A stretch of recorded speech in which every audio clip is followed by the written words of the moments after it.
আসসালামু আলাইকুম, ঈদ মোবারক সবাইকে। ঈদ স্পেশাল ডেজার্ট বানিয়েছিলাম বাসায়, তো ভাবলাম শর্ট করে আপনাদের সাথে সব কিছু শেয়ার করে দিই।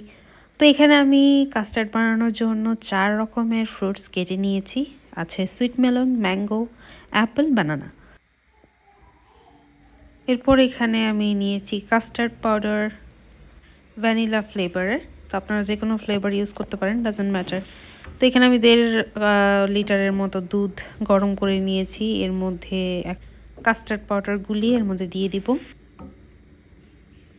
এই তো এখানে আমি 3 চামচের মতো কাস্টার্ড পাউডার নিয়ে নিয়েছি। এবার সামান্য একটু দুধ দিয়ে এটাকে ভালোভাবে গুলিয়ে নেব, যেন কোনো রকমের কোনো লাম্পস না থাকে।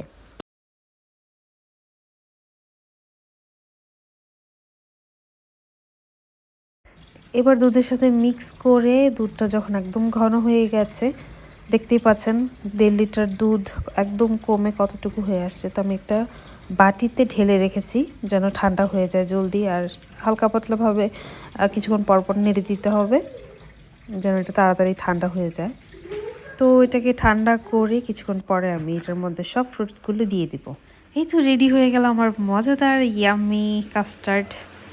কেমন লেগেছে ভিডিওটি অবশ্যই কমেন্ট করে জানিয়ে দেবেন। ভালো লাগলে লাইক শেয়ার করবেন এবং সাবস্ক্রাইব করে পাশে থাকবেন। সবাই ভালো থাকবেন। আল্লাহ হাফেজ।